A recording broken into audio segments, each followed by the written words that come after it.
নমস্কার বন্ধুরা, welcome to মৌলিস kitchen. আমি অর্পিতা। আজ আমি আপনাদের ফুলকপির রোস্ট তৈরি করে দেখাবো। এটা আপনারা লুচি, রুটি, পরোটা, পোলাও বা ফ্রাইড রাইসের সাথে সার্ভ করতে পারেন। খুবই সুন্দর খেতে হয়। আমার এই রেসিপিটি আপনাদের ভালো লাগলে আমার চ্যানেলটিকে সাবস্ক্রাইব করার অনুরোধ রইল, আর আমার নতুন নতুন রান্নার রেসিপি দেখার জন্যে বেল আইকনটি অলে সেট করে দেবেন। তাহলে চলুন ভিডিওটি শুরু করা যাক। এটা তৈরি করার জন্য আমি এই বাটিতে 1 মুঠো কাজু বাদাম নিয়ে নিয়েছি, এই বাটিতে 3 চামচ চারমগজ নিয়েছি, আর এই বাটিতে 2 চামচ পোস্ত নিয়েছি। প্রথমে আমি সবকিছু একটা মিক্সিং জারের মধ্যে দিয়ে একটু শুকনো অবস্থায় ডাস্ট করে নেব, তারপরে অল্প একটু জল দিয়ে এগুলোর পেস্ট বানিয়ে নেব। তো দেখুন, আমি কাজু বাদাম, চারমগজ এবং পোস্তর একটা পেস্ট বানিয়ে নিয়েছি। এছাড়া ফোড়নে আমি গোটা গরম মশলা নিয়ে নিয়েছি, দুটো করে এলাচ, লবঙ্গ এবং দারচিনি, আর নিয়েছি একটা তেজপাতা, লাগছে স্বাদ অনুযায়ী লবণ, আর এখানে আমি 2টো কাঁচা লঙ্কা এবং হাফ চামচ মতো আদা একটু থেতো করে নিয়েছি। আপনারা চাইলে বেটেও নিতে পারেন। আর লাগছে টক দই। আমি একটা বাটির মধ্যে 3 চামচ মতো টক দই নিয়ে নিলাম। কিছু মশলা আমি অ্যাড করব।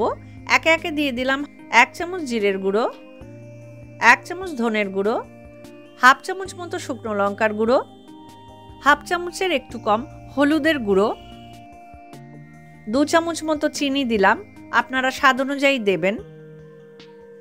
এবার এই সব কিছু ভালো করে দইয়ের সাথে আমি মিশিয়ে নেব এবং দইটাকে ভালো করে ফেটিয়ে নেব। এছাড়া লাগছে 1 চামচ ঘি এবং 1/4 টিস্পুন মতো গরম মশলার গুঁড়ো। এছাড়া লাগছে ফুলকপি।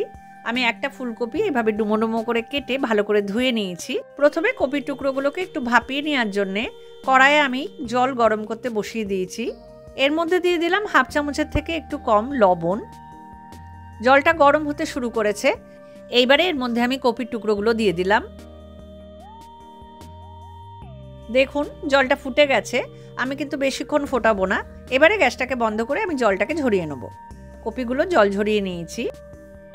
কড়াইয়ে দিয়ে দিলাম পরিমাণ মতো সাদা তেল। তেলটা গরম হয়ে গেছে।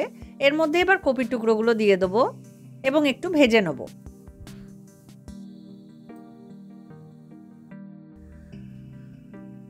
কপিগুলো হালকা লাল লাল করে ভাজা হয়ে গেছে। এবারে আমি এগুলো কড়াই থেকে তুলে নিলাম। ওই তেলের মধ্যেই গোটা গরম মশলাগুলো ফোড়ন দিয়ে দিলাম, আর দিয়ে দিলাম তেজপাতা। ফোড়নগুলো একটু নেড়ে নেব। এবারে আদা এবং কাঁচা লঙ্কাটা দিয়ে দিলাম, এটাও একটু তেলের মধ্যে নেড়ে নেব। ঝালটা আপনারা স্বাদ অনুযায়ী দেবেন। এবারে মশলা এবং দইয়ের যে পেস্টটা আমি বানিয়ে রেখেছিলাম সেটা এর মধ্যে দিয়ে দেবো। গ্যাসটা একটু কমিয়ে দিয়েছি এই সময়। বাটিতে একটু মশলা লেগে আছে, তাই বাটির মধ্যে সামান্য একটু জল দিয়ে গুলে নিয়ে আমি এর মধ্যে দিয়ে দিলাম। এবার গ্যাসটাকে মিডিয়াম টু লোতে দিয়ে আমি এগুলো একটু কষিয়ে নেব। 1 মিনিট মতো কষিয়ে নেওয়ার পর এর মধ্যে কাজু বাদাম, পোস্ত এবং চারমগজ বাটাটা দিয়ে দিলাম।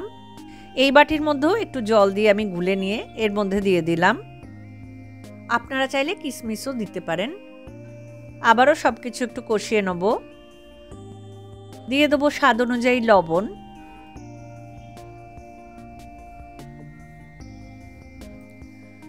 আরও 1-1.5 মিনিট কষিয়ে নেওয়ার পর এর মধ্যে ভেজে রাখা ফুলকপিগুলো দিয়ে ভালো করে মিশিয়ে নেব।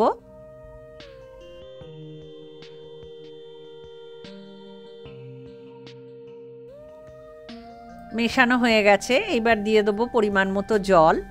মশলার বাটিতেই আমি জল দিয়ে ভালো করে গুলে নিয়ে এর মধ্যে দিয়ে দিলাম। আপনারা যেরকম গ্রেভি খাবেন সেই অনুযায়ী জলটা দেবেন। এবারে সব কিছু মিশিয়ে গ্যাসটাকে কমিয়ে কড়াইটাকে ঢাকা দিয়ে আমি 15 মিনিট মতো হতে দেবো।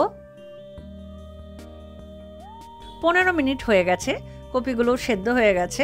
আমি আর ঝোলটাকে শুকনো করব না, কেননা যেহেতু কাজু বাদাম পোস্ত বাটা আছে, তাই ঠান্ডা হলে ঝোলটা একটু ঘন হয়ে যাবে। এই সময় আপনারা নুন মিষ্টিটা একটু টেস্ট করে নেবেন। সবশেষে দিয়ে দেবো ঘি এবং গরম মশলার গুঁড়ো। সব কিছু ভালো করে মিশিয়ে নেব।